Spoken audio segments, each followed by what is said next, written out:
Om Tava Kathamritam Tapta Jivanam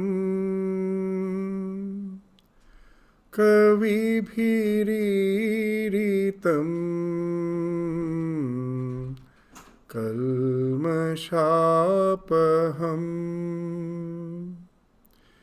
Sravanamangalam Srimadatam Bhuvi Grananti Ye Bhurida Jana.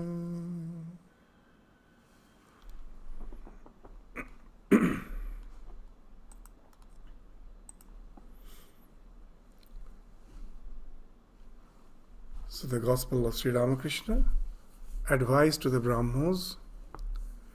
So Sri Ramakrishna's conversation is continuing.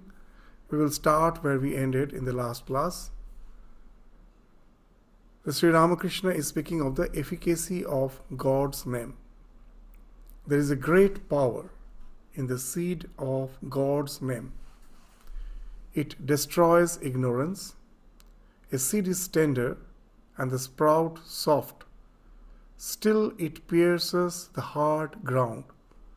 The ground breaks and makes way for the sprout.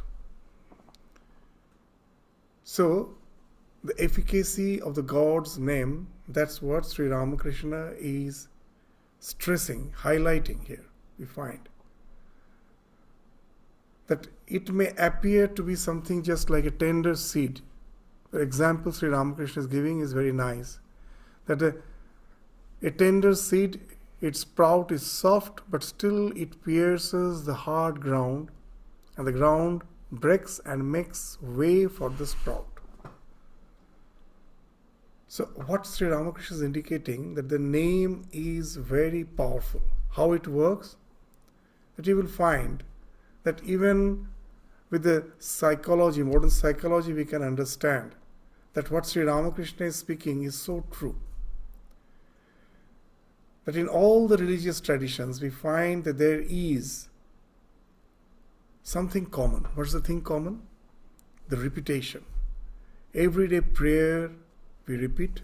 The same Aratrikam song which we were singing just now. Every day we do the same singing. In the church you go, the prayers are repeated. The Islam you will find there every day, the 5 times they're repeating the same prayer. This repetition is very important in all the religious tradition. In Hindu tradition, not only in Hindu, in Buddhism, in Hinduism, in Jainism, you'll find that japa, even in Sikhism, japa is a very, very important thing which has been indicated in all these religious traditions. Japa, repetition of the name of the God. How it is going to help us? It's just like that seed. It's so soft. Its sprout is soft. What is the sprout? The sprout, in the modern psychological language, we can speak of as the wiring. When we go on do a thing repeatedly, our mind gets as if wired. A path is created. Just the way in the ground, the sprout finds a way. Similarly, when we go on doing a thing repeatedly, repeating the name of God, though initially we may find I have no inclination towards it, but if I go on repeating, as per the instructions of the Guru, then we'll find gradually we develop a love for it. Because we find that in our life, in the mind, that's the way the liking for anything develops. That today, out of necessity, what I do repeatedly, after a few days or a few months, what I'll find, that I forget the necessity. Just to do it becomes my obsession. All our likings have developed that way. So here also, all our likings are acquired. We say this is an acquired taste. It's not only some specific thing is of acquired taste. Anything, everything is actually acquired taste. We go on doing it out of necessity, and then we forget the necessity. Just to do it becomes our liking, because once the path is created, there's a natural tendency of the mind is to traverse to that path again and again. It develops a liking for it. And then once the liking is developed, then the real meditation comes to picture. Because meditation, we think, is a matter of willpower. That I try to meditate, my mind gets distracted. With my willpower, I try to bring my mind back, and that's what meditation is. Yes, in the initial stage, that's what meditation is. There is no question of feeling a love for it. But all the religious tradition insists that whether you like it or not, as has been prescribed, in definite hours, you repeat the name of the God or repeat the prayers, whatever, as per your tradition, what has been instructed, you repeat. And then gradually, that when the liking comes, then the real meditation comes into picture. The spontaneity comes into picture.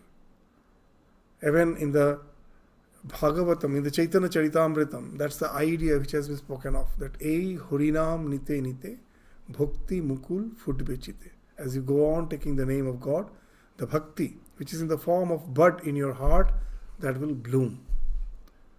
And once it blooms, once you develop that love for the name of the God, then what happens?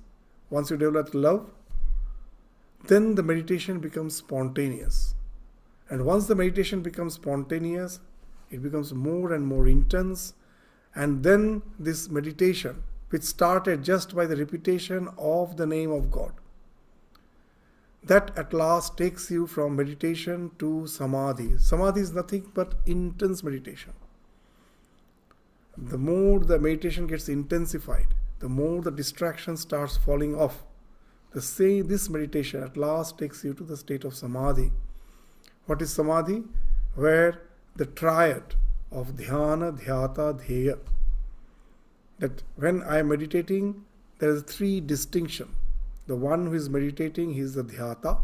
The object of meditation is the dheya. And the process which connects this dhyata and the dheya is meditation, the dhyana. So I am aware of these three triads, the three distinct features of this triad. But the meditation becomes intense, I become one with the object of meditation. This triad collapses. And then I become one with the object of meditation. Dhyata and the dheya becomes one. In the Upanishad they say it is just like the arrow shot in a tree. When the head of the arrow enters into the trunk of the tree, then the trunk of the tree as if has become one with the head of the arrow. Dhyata and dheya has become one.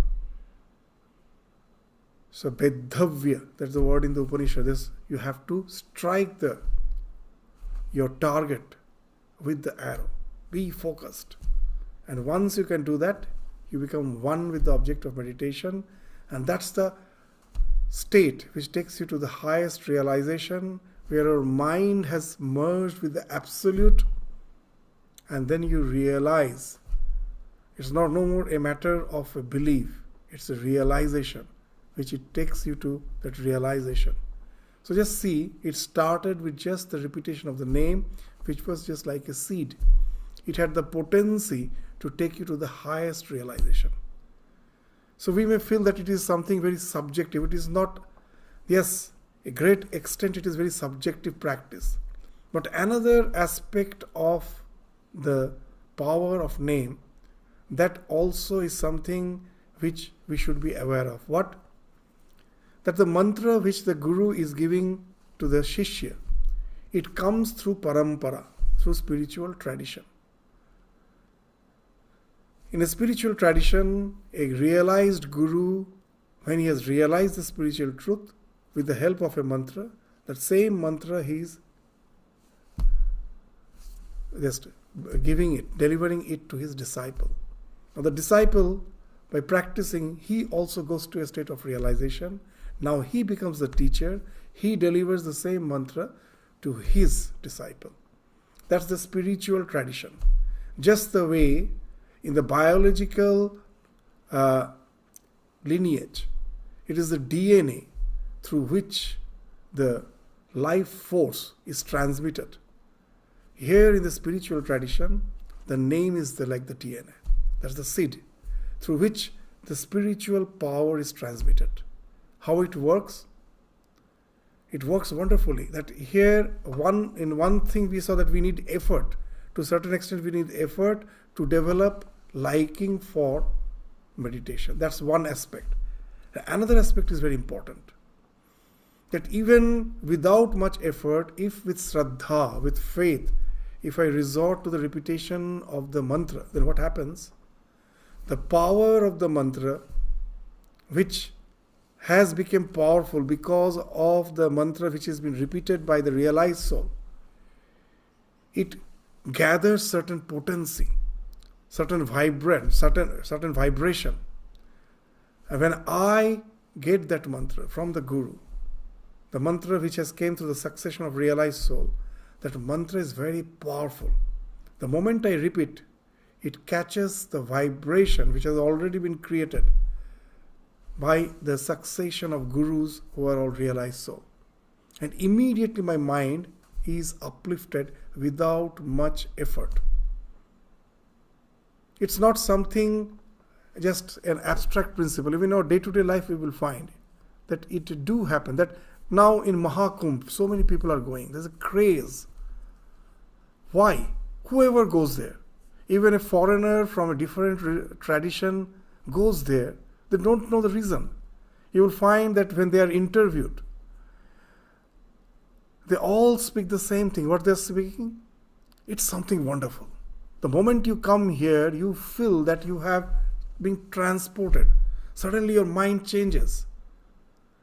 That then the foreigner may know nothing of the tradition, but the feeling of holiness, sacredness, that's something those who have faith, a little faith, those who have not went just to criticize, with an open mind they have went there, they immediately catch what's the vibration there? So many people, in thousands, in millions people are going there. They leave their day-to-day chores, and when they go there with the sole purpose of contemplating on the divine. And that's how the tirth, the pilgrimage, is created. The place of pilgrimage is created. It's not something which has been created in the heaven and thrown on the earth.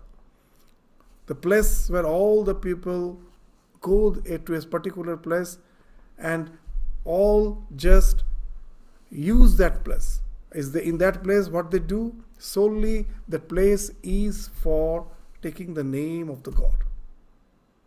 And that creates that wonderful vibration. And even if a person who is a bit depressed, he goes there, immediately he gets influenced by that vibration. We'll find it happens anywhere. Even what to speak of this Mahakumbh. Even in the city where we are staying, there is a temple, we'll find that if I am not in a very good state of mind, just by going there, suddenly I find there's a change. I find very much uplifted. What happens? The vibration. I get affected by that. Because all are there going to take the name of the Lord, to contemplate on the Lord, to relate to the divine through devotion. And that's the vibration that has been created. And immediately I get benefited by it just by being there. You will find these mental vibrations do affect us. Just the way the good holy vibrations uplifts us. You will find there are some places which is meant for just relating to some occurrences through sadness, sorrow. Someone has passed away and we go for cremation or for funeral to the places, this places of funeral we go. You'll find it so well maintained. Wonderful garden. Nice, neat and clean. But have you seen anyone choosing that place for his everyday morning walk or evening walk? As a single person goes there? No. So nicely maintained, but as all are going there, only when they have lost their near and dear one, they're in a state of sorrow, dejection. And that's the vibration that's prevalent there. Even without knowing, seeing the garden you enter, you will feel, immediately you will feel the sense of certain hollowness, sadness. That vibration immediately affects you.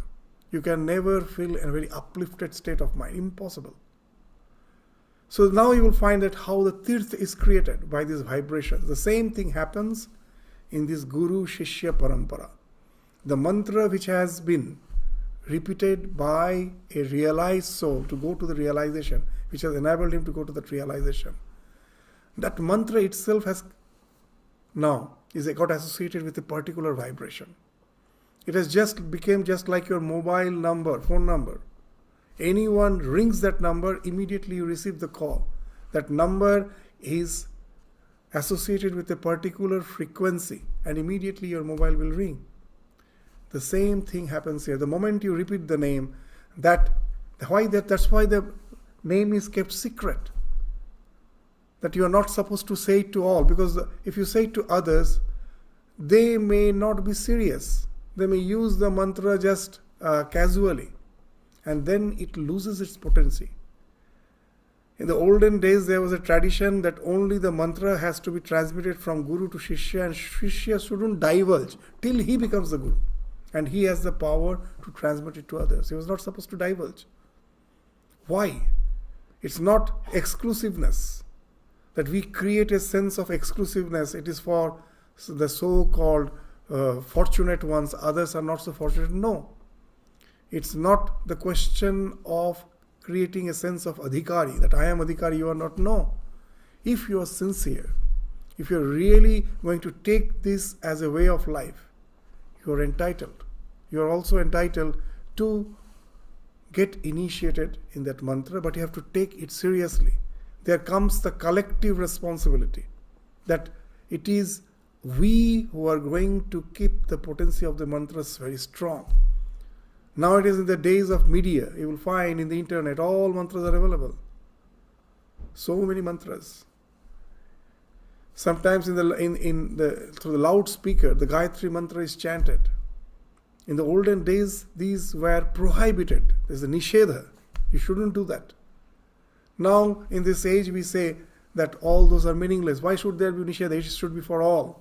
But we forget that we are creating a noise that way. When the mantra is just being chanted through the loudspeaker, it is broadcasted to the loud. So all peoples are making merry. There's a social party going on, and in the background that mantra is going on. Just see how that mantra loses its potency, that vibrance with which it was associated. So that's why it is kept secret and sacred. And that speaks of the Vija, the tremendous power it has. If with faith we resort to that, that's really like a seed. It will grow into a huge tree of spirituality. And that's the idea, that's what Sri Ramakrishna is saying, that it is just like that seed, tender seed. It's like the sprout, still it pierces the ground breaks and makes way for the sprout. So this speaks of abhyasa. So subjectively, we are creating a neural path, and from outside, the tremendous power which has been created in that mantra, I get benefited by this also. So both these come to picture and helps me to evolve in the path of spirituality in a much faster pace. This speaks of the abhyasa. You will find in Bhagavad Gita also it has been mentioned that entire spiritual journey has only two practices. What are they? Abhyasa and Vairagya. So next you will find Sri Ramakrishna speaking of that Vairagya. First he speaks of that Abhyasa. This, take the name of the God which has the power, just like a seed. It's a tremendous potential power is there which will manifest. And what is Vairagya? The mind becomes very much distracted if one lives long in the midst of woman and gold. Therefore, one must be very careful. So, but monks do not have much to fear. So, why the monks do not have to fear? Because they already have renounced. Constantly, they are not staying in some circumstances where they have to be associated with woman and gold. Physically, they are detached. So, it's much easier for them. That the physical hindrance, as Sri Ramakrishna used to say, that if you stay in a room which is painted with soot, however careful you may be, you are bound to get tainted. You're staying in a room which walls are painted with soot. However careful you may be, you're bound to get tainted. So for a monk, what he has done, he has came out from that room whose walls are painted with that soot. He has came out. So that speaks of that he has not that to fear, because his physical association is not there. But it speaks of this vairagya. This vairagya, what is speaking of? But somehow to get detached from this Kamini, Kanchan, woman and gold. These two are the things which binds us. As has been spoken of even in our Vedanta, there are only three ashanas. All our desires at last can be boiled down to three ashanas. Putraishana, Vittaishana, Yashaishana. So this three, Putraishana speaks of Kamini or lust. Vittaishana speaks of gold. And Yashaishana also is related with this lust. How? After all, everything is related with lust. That nature has programmed that lust within each and every being. Why? Because it is through that lust the nature will be propagated. So that's why we understand why Putraishana is something common from a bacteria that is also multiplying to the human. Everyone is having a desire for progeny. Now how it is related with Vittaishana? That unless you have wealth, you cannot sustain yourself. What's the question? If you cannot sustain yourself, what's the question? How can you have progeny? So first you have to sustain yourself. Then only you can have progeny. So Vittaishana is also linked with Putraishana. And Yashaishana, that also is linked. How? That you will find that even in the forest, a lion has his territory. The male lion won't allow any other male lion to enter through that territory. Why? Because it's with its power, it has maintained its territory, because so that it gets the chance to propagate its genes. It won't allow others to come in that territory. That's how they define. The same thing you will find even with the human. That after all, why a person wants to get established in life? Consciously, unconsciously, at last you will find the equation comes down to get a match, a mate.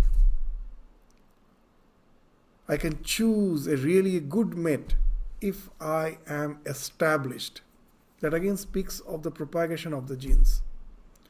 So these all ashana speaks of the working of nature on us. And that's what distracts us in the spiritual life. We have to develop a detachment from that first. So this speaks of vairagya. Now these two together constitutes the spiritual journey. The vairagya is very much essential. Why? Now as you know, in the Yoga Sutra, very nicely it has been mentioned that there are two types of ashanas or vasanas. One is vyakta and another is avyakta. Some desires are manifested, some are not manifested. As very nice, in a very short way we can say that we believe in transmigration. That most probably in some past birth, we were a grazing animal. Take it for just as an example. And now as a human being, we believe in samskara. That what we have developed liking for, that we never forget. It remains in our mind as samskara, and whenever there is a favorable circumstance, it comes back as memory. Suppose I have tasted a donut today, I saw the Donut King shop. I have never tasted. For the first time someone told, come, let's go and have a donut. I have a donut. I like it. It creates a samskara. It's there in my mind. Now I am busy with my work. Most I have forgotten, but it's not lost. It's there as samskara, as latent impression. After a few days or after a month, again I pass by that shop. Just seeing the shop, this samskara comes back as memory, smriti. Immediately they feel that craving. I will go for that donut again. So all the samskaras are stored in our psyche, and through the process of transmigration, they are not lost. They are there in the psyche. Now a very interesting question comes. Anyone may ask you, if that's true, that as a grazing animal, if I was a grazing animal in some past birth, and for me the grass was my delicacy, I used to graze on that. Now as a human being, seeing the grass, I'm supposed to salivate, but I don't salivate. So here Patanjali Yoga, in the Yoga Sutra, this idea of avyakta vasana is there. Very nice. That as there are many vasanas, but as per a particular jati in which I am born, a species in which I am born, only those vasanas which are appropriate for that jati, they become manifested. Others remain hidden. They are avyakta. Even in our day-to-day life, we can find with a common example that it do happen that as a school student, most probably a student is interested in all subjects as well as some co-curricular activities, music, or most probably some instrumental music, painting, so many things he may like. But the moment he gets admitted to some professional course in some university, now as per the course, in school he was good in all the subjects. He was good in literature, he was good in social science, he was good in science, maths, all the subjects.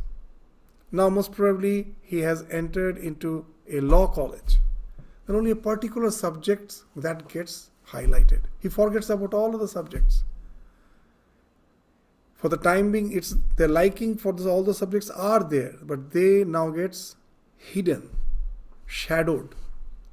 The subject, the law subject, that becomes prominent. That defines his personality.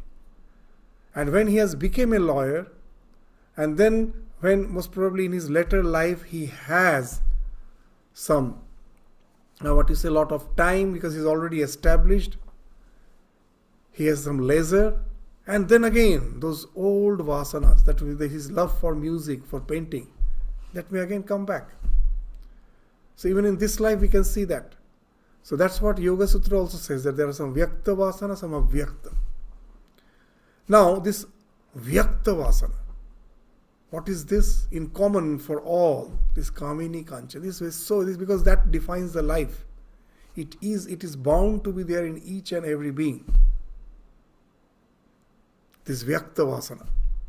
There are so many other avyakta vasana, but this vyakta vasana, now this is the thing which is going to disturb my mind. Now if I try to meditate, as the liking, this inordinate liking, very strong liking for this kamini kanchan is there, it will again and again distract my mind. It will force me out of my meditation. It will make me think of all these sarvartha, of all these distractions alone. So what's the way? First, through vairagya, I have to take care of the vyakta vasana. The manifested desires, through my willpower, to a certain extent, I have to subdue them. And then only I can meditate. Abhyasa. Now, abhyasa is very powerful. What it does, as we have given that example previously, let us again give that example again, that it is the ego, ahankara, asmita, that is the hub of the will of our personality. If our personality is compared to a will, then the hub is that ahankara, asmita. Whatever desires, whatever likes, dislikes we have, all are connected to that asmita. What is that asmita? That I am this limited body-mind complex. Because of ignorance, I develop this asmita, that I am this limited body-mind complex. With this idea, now all the other liking, disliking develop. The raga, the dvesha, everything develops because of centered around this asmita. So all my likings, whether they are vyakta or avyakta, they are all hinged to my ego. Now Abhyasa speaks of constantly hammering on the hub of the will. When you are contemplating on God, what's the idea? That God is eternal, the soul, the real me is eternal, and God is the Paramatma, the soul of my soul, He is eternal, and our association is eternal. This life is just a passing phase. I was, I am, I will be, God was, is, will be, and we are in eternal companionship. That's the basic idea. That's the basic idea. Unless we take the religion just for material gains, then it becomes different. But if we are a true devotee, what's the idea? That this life is just a passing phase. To be always united with the God, I go on taking His name. So what it does, with each and every contemplation, what is happening? I am hammering on this limited sense of my individuality. I am not just simply this small limited body-mind complex. I am the eternal, the soul. I am the eternal soul. And that's why I'm just constantly contemplating on that idea. Just on that idea. It's hammering of that, the hub of your will. That gradually, what we are doing, we're constantly hammering.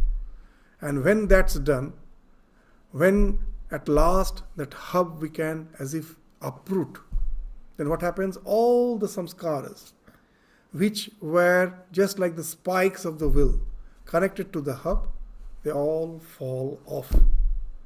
And then all the samskaras, not only just the vyakta vasana, even the avyakta vasana, they also all collapse all at a time. So that's called para-vairagya. These are the terms in Yoga Sutra. That taking care of vyakta vasana, manifested desires through vairagya, is just vairagya. But when, with the help of abhyasa, I can get rid of that sense of asmita and go beyond this idea of limited individuality, immediately all the vyakta as well as the avyakta vasanas, they all collapse all at once, taking me to that liberation. What is liberation? That you may say, if the mind, all the samskaras has collapsed, do I exist as an individual? Yes, still we exist. This Yoga Sutra is a wonderful scripture where it has scientifically dealt with all the subjects. That we have two types of vritti, jnana vritti and klishta vritti. This jnana vritti speaks of our knowledge of this world, and klishta vritti speaks of our association with that perception through emotion, through some feelings. That when I see my house, I am seeing my house and immediately a feeling of liking comes. So this is my house. That your sense of belonging is related with the perception. That's how you start feeling that this is my house. You start liking it. But what your realization has done, it has taken away that sanskara. The world may still be perceived, but your liking, that the sanskaras by which that all the vasanas, they have fallen off. So you still exist as a jivan mukta. That though I am living, I am free. What happens after death, I need not bother. Vedanta doesn't speak of post-mortem liberation. That is there, that is obvious. But we are not satisfied just with that. The goal of human birth, very nicely Shankaracharya has defined in Viveka Chudamani, that as a human being, our goal cannot be the sensate pleasures. Because however, with the help of technology, we may go for sensate pleasures of life, we can never enjoy a meal just the way a dog enjoys its meal. The tremendous power of the sense it has, the smell, the sound, it perceives in 1,000 times more intensely than human being. with all our technology, with all our scientific advancement, for enhancing our sensate pleasures, we can never enjoy the world just the way the animal enjoys. So as a human being, our goal cannot be the sensate pleasures of life.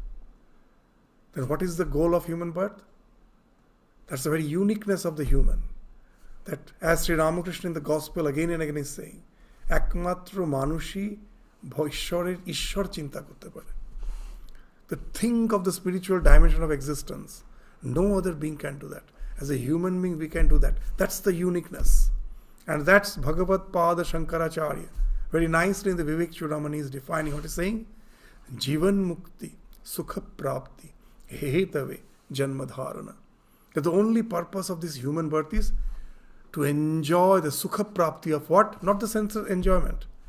Jivan Mukti. The joy of liberation, even while living, not post-mortem. That after death I will go to some local. It's not speaking of that. Jivan Mukti. In this life, here, now, iha. If anything has to be achieved, it has to be achieved here, now. Not the future tense. So that's the idea. So that's what we all can attain in this life. So the abhyasa, the moment through abhyasa, the vyakta, avyakta, all vasanas falls off. Now you are a person who is free even while living. He knows what the joy of life is. Nothing can bind him. He is a free soul moving in this world. And his existence is something which is beneficial for all. And that speaks of the sanam and bonam of our spiritual journey. And that's what in these two paragraphs Sri Ramakrishna is indicating. So let's just read these two lines. The entire spiritual journey is nothing but these two paragraphs which Sri Ramakrishna spoke of. That there is great power in the seed of God's name. It destroys ignorance. A seed is tender and the sprout soft. Still it pierces the hard ground. The ground breaks and makes way for the sprout. This speaks of the abhyasa. And vairagya, the mind becomes very distracted if one lives long in the midst of woman and gold. Therefore, one must be very careful to develop detachment from that. So these two is the sanam and the bonam of the entire spiritual journey. Abhyasa, vairagya. The same thing has been spoken of in Bhagavad Gita. The two pillars of spirituality is nothing but abhyasa and vairagya. Then Sri Ramakrishna continues with his discussion. The real sannyasi leaves away from woman and gold. Therefore, through the practice of spiritual discipline, he can always fix his mind on God. True sannyasis, those who are able to devote their minds constantly to God, are like bees which light only on flowers and sip their honey. Those who live in the world, in the midst of woman and gold, may direct their attention to God, but sometimes their mind dwells also on woman and gold. They are like common flies which light on a piece of candy, then on a sore or filth. Always keep your mind fixed on God. In the beginning, you must struggle a little. Later on, you will enjoy your pension. Just see that what we were discussing, the same thing in such few simple words Sri Ramakrishna is speaking. That first you have to struggle a little. Till you develop that love, the necessity gets converted into obsession. Your mind gets wired and you develop a spontaneous love for that name. Then you need not have to think. As has been spoken of in Bhagavad Gita, the same idea. Swalpam apyasya dharmasya trayate mahato bhayat. You practice a little. It will save you from the great danger, great fear. Swalpam apyasya, practice a little. Swalpam apyasya dharmasya trayate mahato bhayat.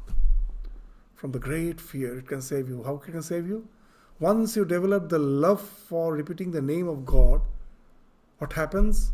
As Sri Ramakrishna says, as you go towards the east, the west falls behind. You cannot push the west. That my desires are disturbing me, So I have to get rid of them. However you try, you will find they get hold of you more strongly. Why? Because after all, you're thinking of them only. What you think, your mind dwells on that. So when I say I have to get rid of my smoking habit, the more intensely it will catch hold of you. A diabetic, the doctor has told him, get rid of sugar. He has a tremendous craving for sugar. Constantly is thinking, I have to avoid it. And the more the craving is.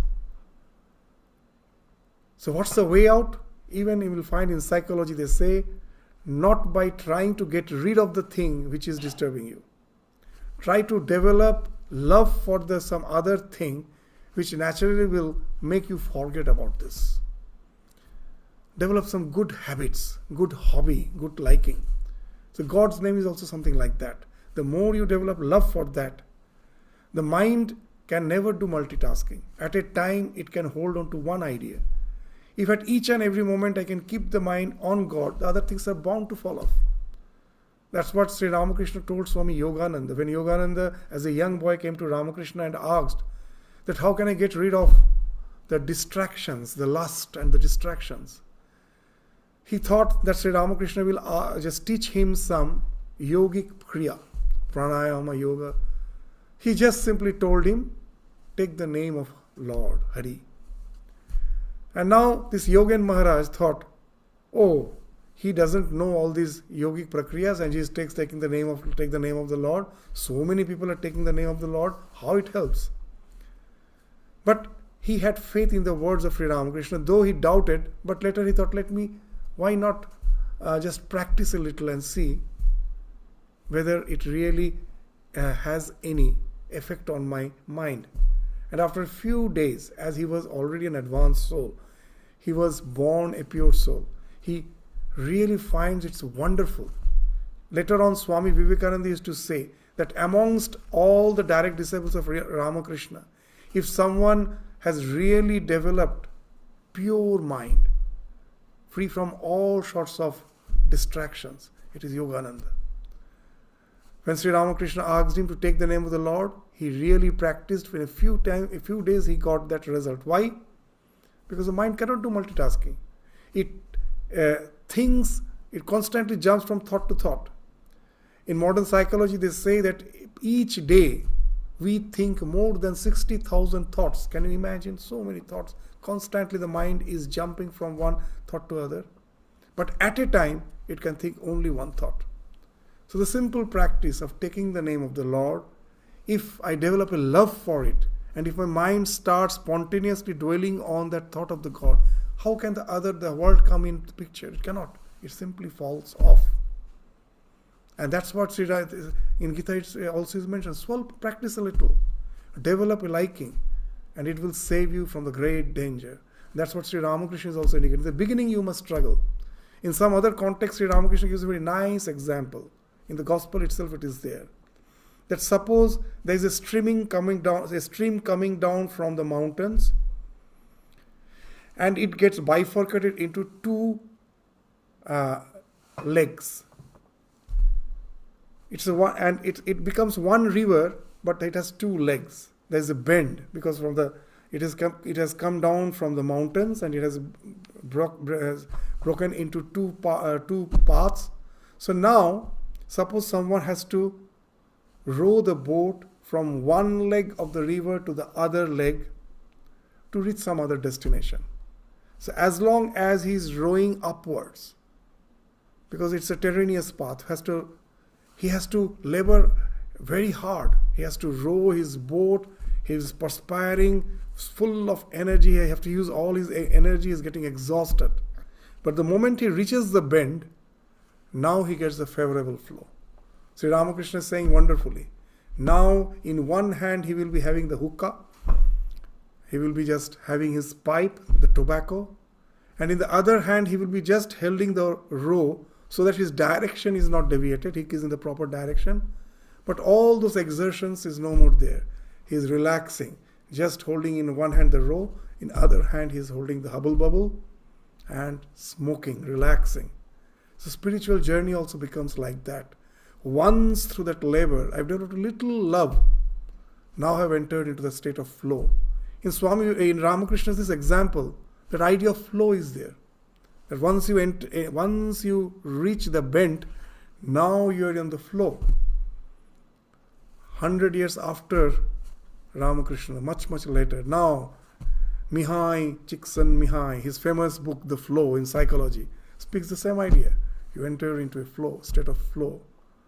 So that's the idea, that first in the beginning you struggle a little, later on you will enjoy your pension. Now you enjoy what you have already accrued. So this little practice is required. But he starts this paragraph with what? The real sannyasi is away from woman and court.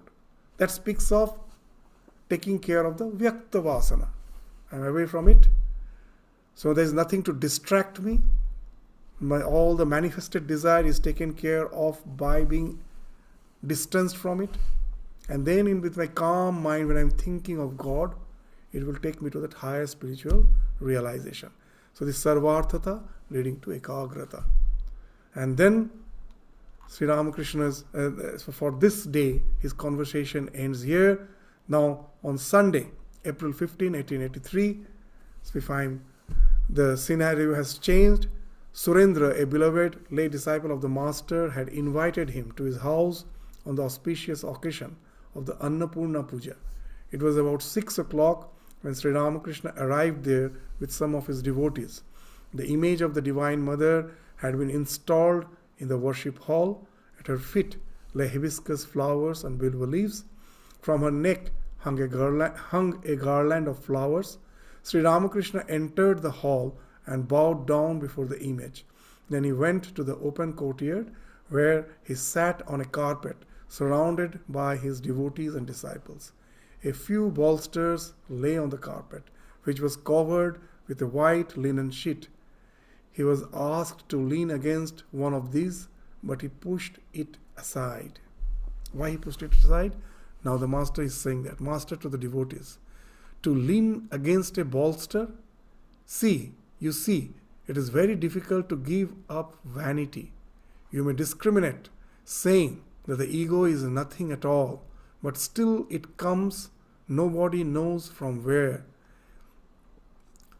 A goat's legs jerk for a few moments, even after its head had been cut off.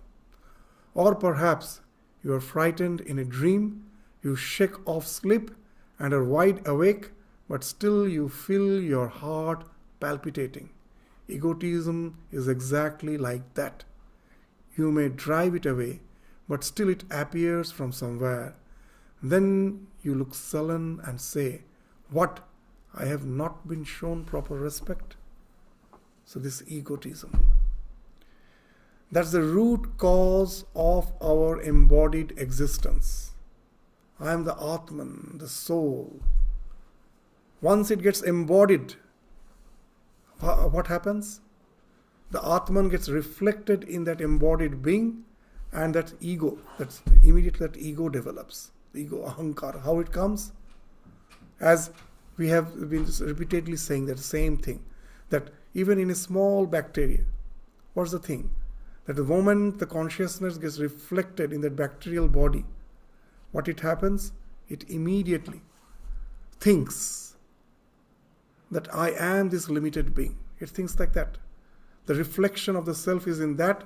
Someone is echoing that you are eternal, you are ever fulfilled. Now to realize this eternity and fulfillment through the physical body, it is chasing after some nutrients. If you give some nutrient, it will be moving towards it. From where it has came from that ego. Because of ajnana, this ego comes, and this ego, from that ego what comes? Raga, dvesha, abhinivesha. Attachment, hatred, fear of death. You'll find behind all our desires, these are the three things, raga, dvesha, abhinivesha. These desires are the thing which is the cause of our, that what you say? This is our bondage. All the samskaras grow from that. And so the root cause of all the desires, whether it is manifested or unmanifested, is the ego. That's the primal thing. The moment we get embodied, the primal cause of that embodiment is the ego. The idea of this, that I am this limited being, that's the ego. That I am this body-mind complex. So that's the root cause. So that's why it is so strong. It's very difficult to get rid of it. Sri Ramakrishna says that in an old building, you will find sometimes the banyan suits have came out. And you go and cut the banyan suits. After a few days, again a banyan suit comes. Because its roots have entered into the fractured world. Where it has gone, we don't know. So unless we get uproot that roots, it still has the potency to again come out as soot. And that's how the ego works. It's so deep-rooted. It's the primal cause of our embodiment. And that's why it's very difficult to get rid of it. So we have to be very, very cautious that till this ego is there, there cannot be any liberation. As in the gospel, we find in some other context when someone asks, "Sir, when shall I be free?" Sir, Ami mukto habo kabe. Sri Ramakrishna's replies, "When I cease to be." When this I, the sense of this limited individuality, when that ceases, then only you will be free. So as long the sense of limited individuality is there, there cannot be any freedom. And that's why Sri Ramakrishna is saying that moment there's some bolster is given which is not for all, just for the VIP it is there, that sir, you just sit there, just recline there, he removes it. Because it gives a sense of that I am something, a very important person here. I have been given some special treatment. So that ego can any time just raise its hood. So Sri Ramakrishna is cautious. As an example for the entire humanity, he's showing that how aware you should be in spiritual life. That in English there is a proverb, the price of purity is vigilance. Purity is not innocence. We generally say a small child is pure. The small child is not pure. It is innocent. The moment it attains puberty, all the hidden desires, they will become manifested. Suddenly we will find there is a change in his personality. It were there, just hidden. That is innocence. That's not purity. What is purity? It is the maturity which we attain through the experiences of life. That we don't repeat the same mistake. When someone asked Swami Shardananda, what is life? In one line he gave a wonderful answer. Life is nothing but a chain of experiences. What a wonderful answer. When you look at your life in retrospect, nothing but chain of experiences. So many experiences we are going through. And the next question was, what's the aim of life?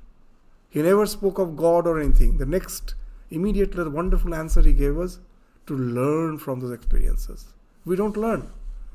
We go on doing the same mistake, as Sri Ramakrishna says in the gospel again and again, that the camel feeds on thorny bushes. It bleeds, but it will go and again feed on those thorny bushes. That's what we do. Who is pure?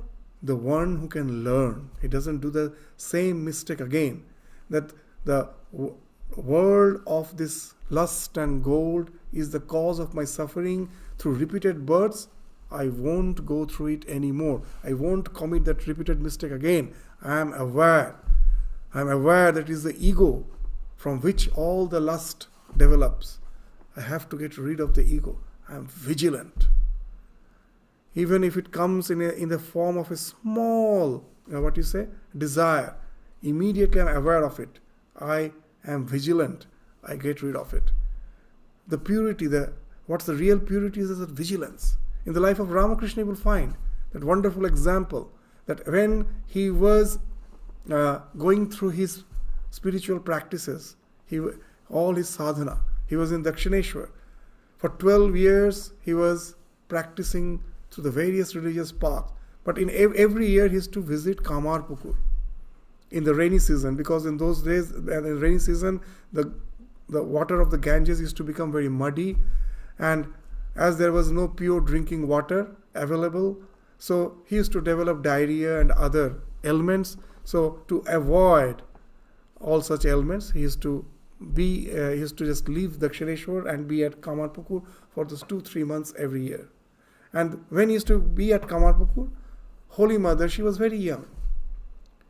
She has just attained her puberty. She used to come and stay with Ramakrishna at Kamarpukur.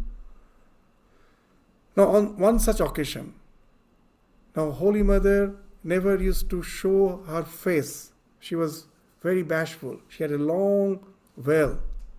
With a long veil, she was brooming the courtyard, and Ramakrishna was sitting on the edge of the courtyard, just one on some raised platform. He was just sitting, and he was having his hubble bubble, and Holy Mother was just brooming the ground. And now Ramakrishna, to make aware of renunciation, that's the path I have chosen, and you being the Sahavarmini, be an associate in my spiritual journey. To inculcate this idea, he was trying to inculcate the idea of renunciation in a playful manner. He was joking. Suddenly he started saying, what's the use of having biological children? You have a child, and then by the time after 6 months, when it is the rice giving ceremony, you are so happy, you decorate yourself with all the ornaments, wear the most precious shari, and you invite guests, you are so happy, you are just going to celebrate the occasion, and then suddenly you get the news, the child is a bit sick, and you go, the doctor is called, and it's found that he is having cholera. And in 2-3 days he dies. You just remove all your ornaments, your costly sari, you just fall on the ground, wail and weep, cry, that all your so-called happiness has gone. And by next year, another child is born, and most probably this time he dies because of malaria. And when Ramakrishna was again and again repeating the same thing, that the child is born, he dies of cholera, he dies of malaria, then Holy Mother from behind her veil, very mildly, she just said, will all of them die? Will all of them die? Immediately Ramakrishna jumped up from his seat. And he said, oh, I was thinking that she is very innocent. But now I see that I have trampled on the tail of a deadly poisonous snake. Venomous snake. Why? The moment Mother said, will all of them die? Immediately Ramakrishna understood that this young girl, maybe because she has heard from others that as a married couple you should have some biological child, has developed that desire to have a biological child. Otherwise, why should she say, will all of them die? So a little desire to have a biological child has already developed. And that's the vigilance, that's the purity. Ramakrishna jumped up and says, oh, it seems I have trampled on the tail of a deadly snake. So now you will understand that what it is meant by purity. It's a tremendous vigilance. It's not innocence. It's a price of purity is this vigilance. Your mind becomes alert. In our scriptures, they say a very nice thing. What's the difference between a spiritually evolved soul and an ordinary soul person? It's just like the sand particle falling on your skin and the same sand particle falling on your eyeball. When the sand particle falls on your skin, you don't feel anything. But the sand particle falls on your eyeball, immediately it starts irritating. It irritates. So he says that the scripture says that a spiritually evolved soul is that sensitive. The sensitivity of the eyeball, that type of sensitivity it is. It is very alert. But the same stimuli, it gets more irritated. It gets immediately cautious. It is very vigilant. And that's vigilance we find here, nothing else. That speaks of the tremendous purity. What's that vigilance? When someone gives some bolster just to lean on it, immediately he's very vigilant. To lean against a bolster, you see, it is very difficult to give up vanity. You may discriminate, saying that the ego is nothing at all, but still it comes. Nobody knows from where.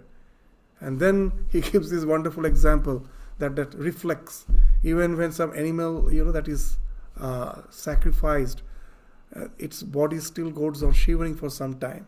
That its nervous system has got dissociated from the brain. But this is called reflex action. But the reflex has so anything which is deep-rooted doesn't need your conscious decision. That's the thing. So ego is that deep-rooted. It doesn't need your conscious decision to be activated. So that's the idea when he's saying that when a goat, or perhaps a goat's leg jerks for a few months even after its head has been cut off. So it has become something like reflex. So you have to somehow be very aware of it. That it's not something just depending on your conscious decision. Even without your conscious decision, it works. So just think how much alertness you need. Or perhaps you're frightened in a dream, you shake off sleep and are wide awake, but still you feel the heart palpitating. So this is the idea which Sri Ramakrishna is trying to inculcate in us. That this ego is the thing. It's very deep-rooted. Unless you are very, very vigilant, it can get hold of you anytime and pull you down. So that's why egotism is exactly like that. You may drive it away, but still it appears from somewhere. Then you look sullen and say, what? I have not been shown proper respect. So that's the thing Sri Ramakrishna is indicating. So we'll find this discussion so simple words, but it speaks of the deep, sublime spiritual truths, nothing else. This gospel is nothing but this is a repository of this sublime spiritual truth. So that's how it constantly goes on enlightening us. So with this we stop our discussion today. We'll continue again with the remaining conversation in the next class. So thank you all. Namaskars.